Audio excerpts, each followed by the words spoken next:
ఇంద్ర అనే cinema start అవుతుంది, చిరంజీవి గారిది, బి గోపాల్ గారిది. అందులో ఒక పవర్ఫుల్ చైల్డ్ ఆర్టిస్ట్ పాత్ర ఏదో ఉందని, ఏదో సంథింగ్ అలాంటిది ఒకటి రాసుంటే సో ఆయన అన్నారు, ఆ మేకప్ మ్యాన్, బాబు నువ్వు చిరంజీవి గారికి అంత క్లోజ్, చూడు మరి ఇక్కడ వైజయంతి ఫిల్మ్స్ నేను ఇంట్రడ్యూస్ చేసింది కూడా, బట్ చూడు నెక్స్ట్ ఇంద్ర అనే సినిమా ఇలా జరుగుతుందని అన్నారు. అంటే నేను అక్కడ ఏదో అతనికి చెప్పాలి కాబట్టి, అవునా అయితే ఈసారి దత్త అంకుల్లో చిరంజీవి అంకుల్లో కలిసినప్పుడు అడుగుతాలే అని నేనేదో అన్నా. అంటే ఐ వాజ్ 5 years old ఇది జరిగినప్పుడు. అంటే ఆయన అన్నారు, అవసరం లేదు, ఆయన పక్క సెట్లోనే షూటింగ్ చేస్తున్నారు, ఇప్పుడు అడగచ్చంట. అంటే సరే అని చెప్పి నేను ఆల్రెడీ కమిట్ అయిపోయాను కదా, సో నేను ఇంకా అటు నుంచి పక్కన సెట్లో వెళ్ళి కూర్చుని మాట్లాడితే, నేను అడక్క ముందే నన్ను చూడంగానే గుర్తొచ్చింది చిరంజీవి గారికి. గుర్తొచ్చి, వై నాట్ తేజ ఇంద్ర చేయొచ్చు కదా, నేను చెప్తాను, ఆగునా, నేను ఎవరికైనా చెప్తానని చెప్పి పిలిచి, ఇంద్రాలో ఏం క్యారెక్టర్స్ ఉన్నాయని అడిగారు. అప్పుడు ఇంకొక 3-4 పెద్ద మనుషులు అందరూ కూర్చొని ఉన్నారు. ఉండగా అన్నారు, సార్ చిన్నప్పుడు హీరో చిన్నప్పుడు క్యారెక్టర్ ఒకటి ఉంది, అది కాకుండా హీరో మేనల్లుడు క్యారెక్టర్ ఒకటి ఉంది చైల్డ్ ఆర్టిస్ట్. చిరంజీవి గారు వెంటనే ఈవెన్ టేక్ ఎ సెకండ్, నాకు బాగా గుర్తుంది జరిగిన సంఘటన, ఆ చైల్డ్ ఆర్టిస్ట్ క్యారెక్టర్ తేజకి ఇచ్చేసేయండి అన్నారు. అంటే నేను అన్నాను, అందరి మధ్యలో నుంచి చిరంజీవి గారు చెప్పేసిన తర్వాత, కాదు ఆ మేనల్లుడు క్యారెక్టర్ ఇవ్వండి నాకు, ఎందుకంటే చిరంజీవి అంకులతో కలిసి చేయొచ్చు అన్నారు. అంటే అందరూ నవ్వుతూ ఉన్నారు. చిరంజీవి గారు మాత్రం లేదు నువ్వు నేను చెప్పింది చేయాలి. సరే ఓకే అన్నాను.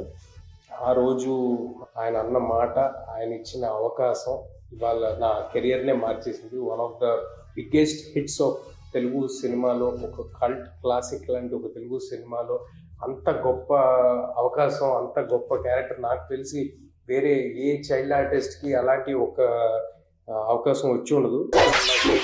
6 years ఉన్నప్పుడు ఇంద్ర రిలీజ్ అయినట్టుంది.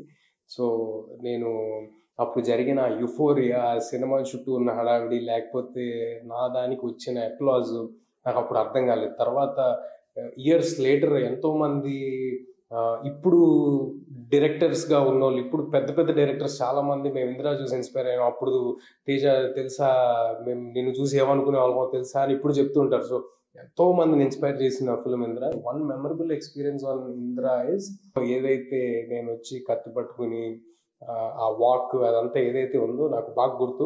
రాఘవేంద్రరావు గారు వేరే పని మీద ఏదో గంగోత్రి లొకేషన్స్ చూడడానికో ఎందుకో ఇంద్ర హౌస్కి వచ్చారు. అరే చాలా పవర్ఫుల్ గా ఇలా చేయాలి అలా చేయాలి ఏదైనా అని చెప్పారు. నాకు ఇది బాగా గుర్తున్న ఒక మూమెంట్. ఇంద్ర 175 days ఫంక్షన్ విజయవాడలో చేసినట్టున్నారు. స్టేజ్ ఎక్కితే కనుచూపు మేర మొత్తం జన సముద్రంతో నిండిపోయి చిరంజీవి గారి మీద ప్రేమ వాళ్ళందరూ కురిపిస్తూ, అంత హ్యూమంగస్ క్రౌడ్ నేను ఎప్పుడు చూడలేదు. ఐ థింక్ అంత పెద్ద మాస్ స్టార్, అంత పెద్ద మాస్ సూపర్ హిట్ ఫిలిం, అందరి ఆదర అభిమానాలు పొందిన సినిమా అలా కుదరటం అనేది చాలా అద్దుగా జరుగుతుంది. అలాంటి సినిమా ఇంద్ర. ఆ ఎక్స్పీరియన్స్ మాత్రం నా లైఫ్లో ఎప్పటికీ గుర్తుంటుంది. సో వాళ్ళు లిటరల్గా నాలో ఇంద్ర చూసిన వాళ్ళు అరుపులకి స్టేజ్ దగ్గరెళ్ళేది అనమాట. నేను స్టేజ్ మీద వస్తూ ఉంటే. సో అంతటి ప్రేమ అదంతా ఆ సినిమాకి సమకూరటం, ఆ సినిమాలో భాగమవటం డెఫినెట్లీ బ్లెస్సింగ్. నేను ఇంద్ర ఒరిజినల్గా రిలీజ్ అయినప్పుడు ఆ యుఫోరియా అదంతా ఎంజాయ్ చేసే వయసు కాదు నాది, బట్ ఈసారి మాత్రం డెఫినెట్గా ఎంజాయ్ చేద్దామని ఫిక్స్ అయిపోయాను. I have big plans to watch the film in theater and I'm very excited. Wishing a very happy birthday to my dearest megastar, my inspiration, Chiranjeevi Gariki.